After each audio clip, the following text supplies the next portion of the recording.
Olá, canal A Lei e o Testemunho. Hoje falaremos sobre o espírito de profecia. E isso depois da vinheta.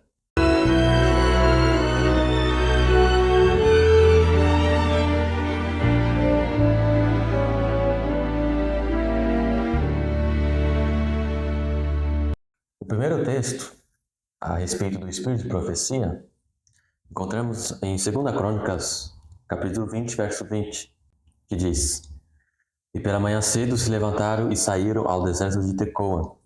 E ao saírem, Jeosafá pôs-se em pé e disse: Ouvi-me, ó Judá, e vós, moradores de Jerusalém. Crede no Senhor vosso Deus, e estareis seguros. Crede nos seus profetas, e prosperareis.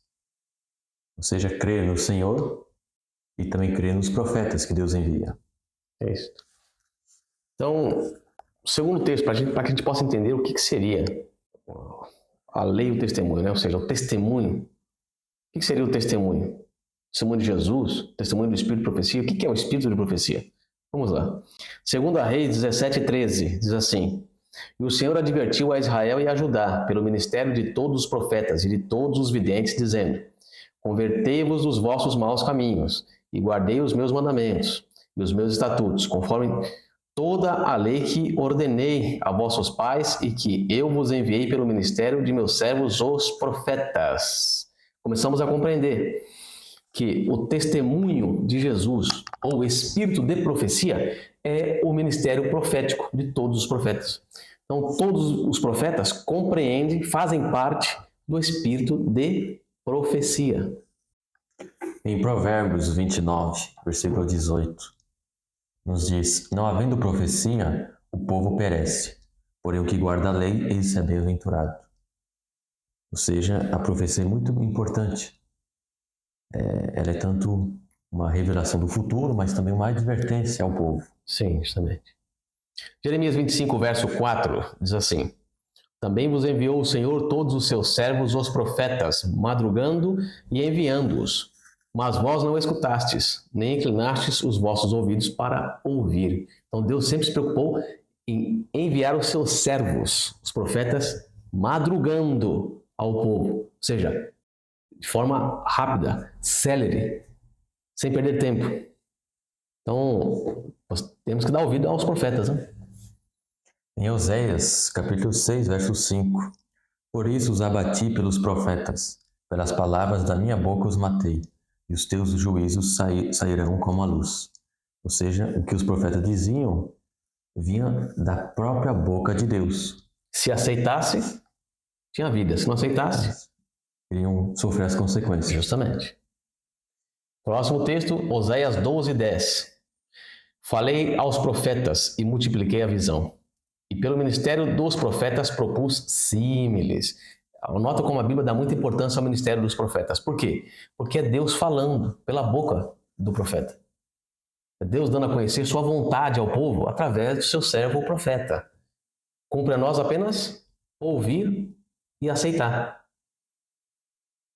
Em Amós, capítulo 3, verso 7, nos diz: Certamente o Senhor Deus não fará coisa alguma sem ter revelado o seu segredo aos seus servos, os profetas. Ou seja, tudo que Deus faz ou fará, Ele vai revelar aos seus servos, os profetas. E temos que compreender que no tempo do fim, no momento mais importante da história da humanidade, será que Deus não vai falar aos profetas, aos seus servos? Entendemos que sim, né? Sim. Zacarias 7, verso 12.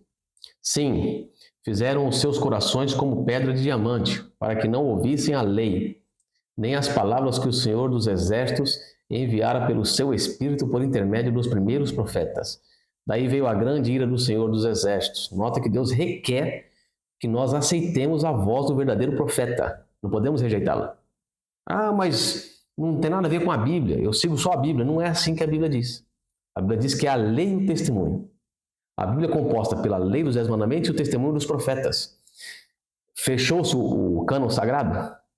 Tem um profeta chamado extracanônico, que sabemos que ele é profeta de Deus, temos a obrigação de ouvi-lo e de aceitar as suas repreensões a nós.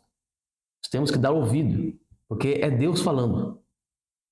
Vemos aqui que foi o Espírito Santo que deu essas visões, deu essas advertências ao povo através dos profetas. Então a inspiração vem de Deus. Isso. Em Neemias, capítulo 9, verso 30, porém estendeste a tua benignidade sobre eles por muitos anos, e testificaste contra eles pelo teu Espírito, pelo ministério dos teus profetas.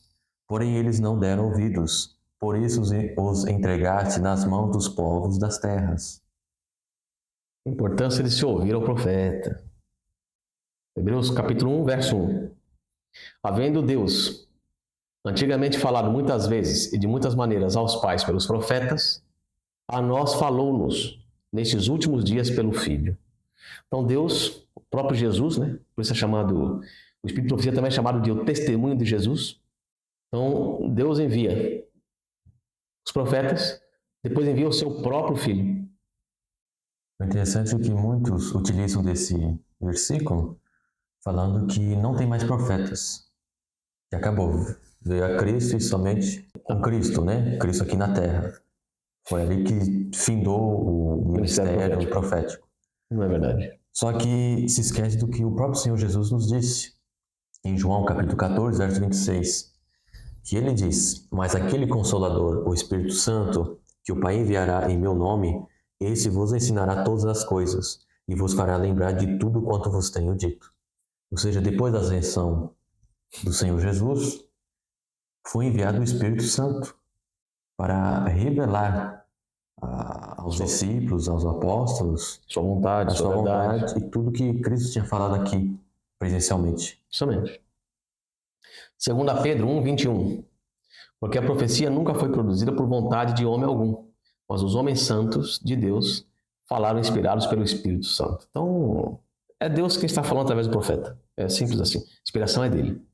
Em Apocalipse 1, verso 9, nos diz: eu, João, irmão vosso e companheiro na tribulação, no reino e na perseverança em Jesus, achei-me na ilha chamada Patmos, por causa da palavra de Deus e do testemunho de Jesus.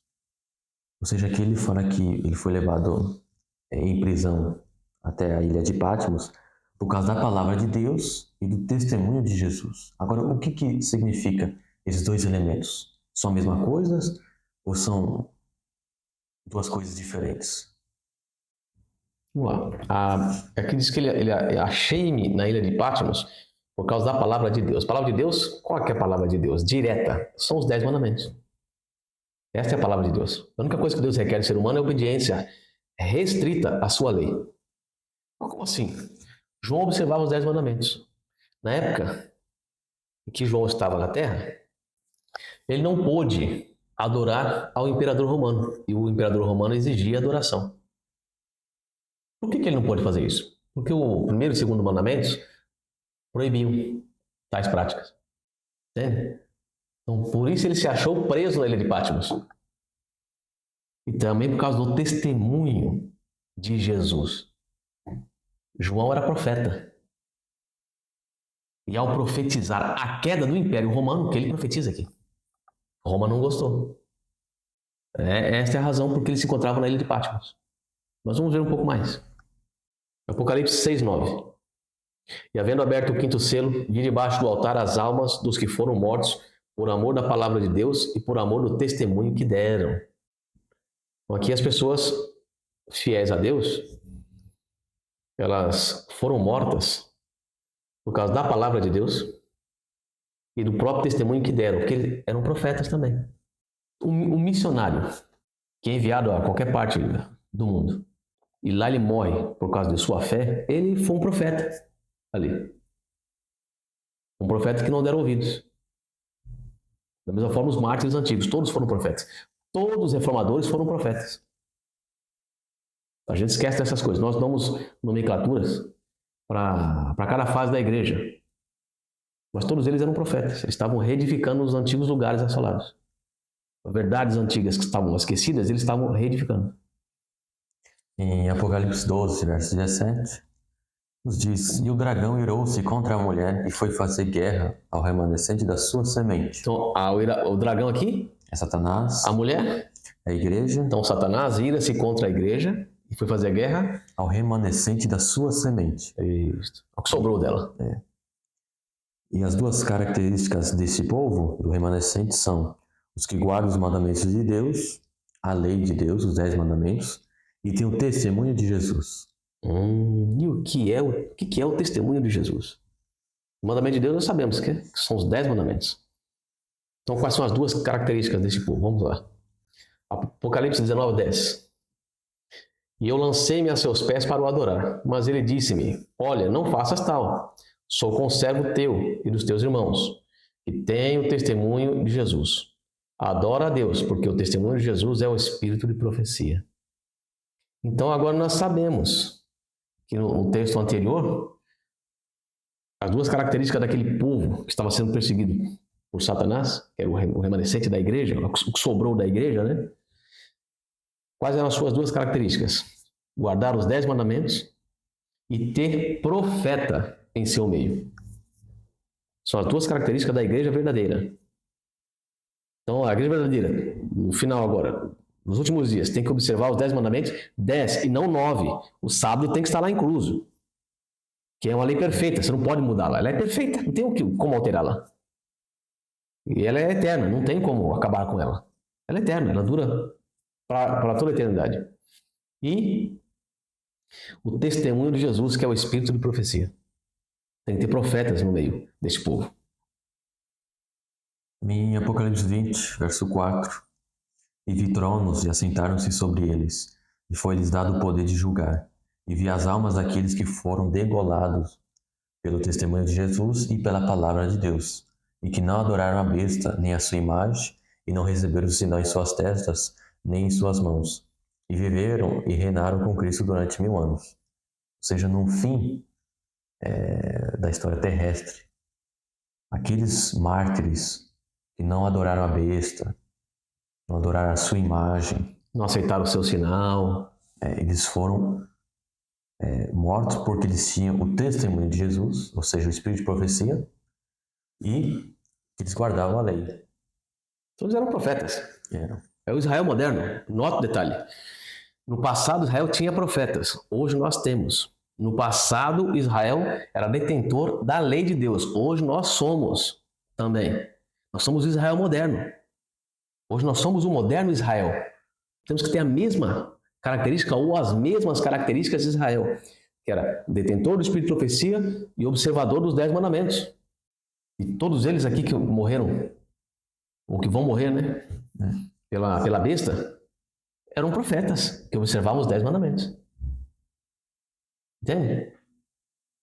Então, o espírito de profecia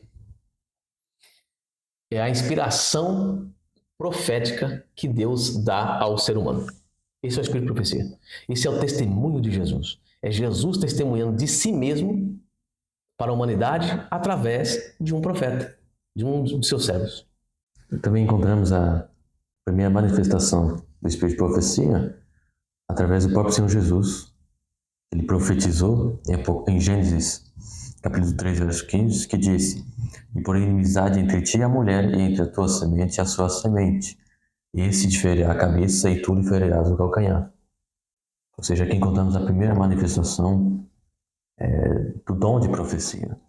E também em 1 Pedro, capítulo 3, versos 18 e 20, porque também Cristo padeceu uma vez pelos pecados, o justo pelos injustos, para levar-nos a Deus, mortificado na verdade na carne, mas vivificado pelo Espírito, no qual também foi e pregou, ou seja, testemunhou, o testemunho de Jesus, aos espíritos em prisão. Ou seja, aqui é as mentes. E a palavra espírito também tem vários significados na Bíblia. E um deles é mente. E então, essas mentes estavam em prisão do pecado. Aprisionadas pelo pecado. Os quais, no outro tempo, foram rebeldes, quando a longanimidade de Deus esperava nos dias de Noé, enquanto se preparava a arca, na qual poucas, isto é, 8 almas, se salvaram pela água. Então vemos aqui que o próprio Senhor Jesus Cristo pregou para o mundo antediluviano através de seu servo Noé. Espírito de profecia, um profeta na época.